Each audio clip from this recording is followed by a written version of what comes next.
Assalamualaikum warahmatullahi wabarakatuh. Selamat pagi, salam dan bahagia. Yang terhormat Bapak Dr. Yoga Pradana Wicaksono MPD selaku dosen berbicara retorik, dan tak lupa teman-teman PBSI yang berbahagia. Pada kesempatan kali ini, saya akan membacakan pidato yang berjudul Problematika Pendidikan di Indonesia. Kalau kita mendengar kata pendidikan, apa sih yang ada di dalam benak kita? Tentu mengenai pengajaran, sekolah, dan lain-lain. Kalau kita membahas mengenai pendidikan, pasti kita sudah tahu bagaimana esensi yang diterapkan dalam pendidikan dan dirayakan pada tanggal 2 Mei yang bertepatan dengan Hari Pendidikan Nasional dan esensi tujuan pemerintah terhadap pendidikan di Indonesia. Namun, pada realitanya, kita harus menelan pahit sesuatu pendidikan itu. Seperti contoh, Indonesia di mata dunia. Pada data UNESCO tahun 2025 menyatakan Indonesia mendapat peringkat pendidikan nomor 74 dari 78 negara di dunia. Ini adalah suatu prestasi yang harus dihilangkan dan tidak dapat dipelihara. Kemudian, data Kemdikbudristek tahun 2021 menyatakan 75.303 anak putus sekolah di Indonesia pada tahun 2001. Sungguh hasil yang sangat fantastis. Maka dari itu, bagaimana menurut kalian mengatasi problematika pendidikan tersebut? Seharusnya siapakah yang berperan penting? Apakah kita? Apakah pemerintah? Tidak dapat disalahkan semuanya. Jadi keduanya harus saling berkesinambungan antara pemerintah dan masyarakat. Faktor-faktor yang mendukung adanya pemerosotan pendidikan antara lain ada faktor internal dan faktor eksternal. Kalau faktor internal seperti faktor yang ada dalam diri anak tersebut seperti malas untuk belajar dan lain-lain. Faktor eksternal kurangnya minat perhatian pemerintah terhadap pendidikan di Indonesia. Seperti berita kemarin, banyak tenaga pendidik dari kalangan dosen, dari kalangan lain tidak disejahterakan, seperti hasil gajinya sedikit, tapi jatah kerjanya lebih jatah kerja pada umumnya seperti 50 jam per minggu, padahal dosen dan lainnya harus mendapatkan ruang istirahat yang cukup. Maka dari itu, seharusnya pemerintah memberi solusi seperti memberikan beasiswa, memberikan kesejahteraan terhadap dosen dan guru, dan memberikan perhatian yang lebih terhadap pendidikan sehingga pendidikan di Indonesia menjadi lebih baik.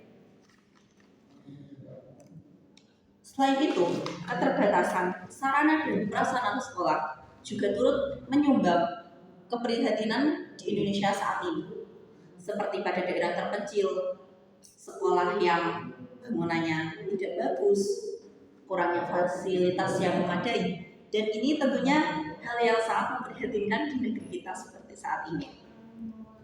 Lalu banyak anak yang putus sekolah seperti pada dampak pandemi COVID-19 yang merebak pada tahun sebelumnya.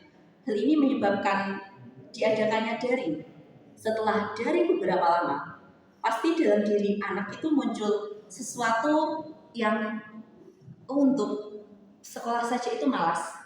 Jadi mending ada yang udah nggak nyantol pikirannya, apa udah nggak ada semangat buat sekolah. Terus kemudian ada juga yang mungkin dengan keterbatasan ekonomi, jadi dari dalam diri mereka ya udah bekerja untuk membantu perekonomian orang tua.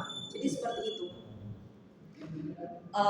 Seperti contoh, orang itu kalau sudah lama tidak bersekolah atau tidak menempuh pendidikan, pasti itu akan merasa apa sih yang kita pelajari seperti itu.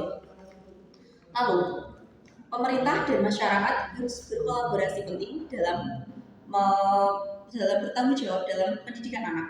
Seperti contoh, kolaborasi ini adalah adanya keterlibatan masyarakat dalam pendidikan, seperti orang tua memperhatikan pendidikan anak, lalu kemudian pemerintah memberikan beasiswa atau sarana prasarana yang memadai dalam suatu masyarakat. Contoh kasus yang nyata, pemerintah memberikan beasiswa kepada anak tertentu, tapi anak tersebut tidak memiliki semangat untuk sekolah, jadi sama saja. Nah, dan dalam kasus ini harusnya orang tua dan anak itu memiliki semangat yang tinggi dalam menempuh pendidikan. Contoh kasus lain, ada anak yang semangat sekolah, tapi dari pemerintah kurang memperhatikan, tidak adanya beasiswa atau daerah tersebut daerah yang sangat tertinggal sehingga akses info pun kalau dijangkau tidak sampai daerah tersebut. Seperti itu. Meminjam kata-kata Khalil Gibran, anak-anakmu bukanlah anakmu, tapi anak-anak kehidupan.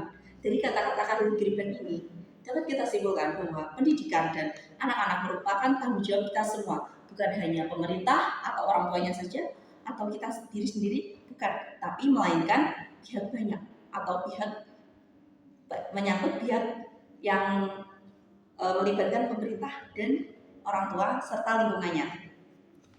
Kemudian mengutip kata-kata dari Mbak Najwa Shihab atau kita yang biasa kita panggil Mbak Nana, pendidikan yang bisa menyelamatkan masa depan. Tanpa pendidikan, Indonesia tak mungkin bertahan.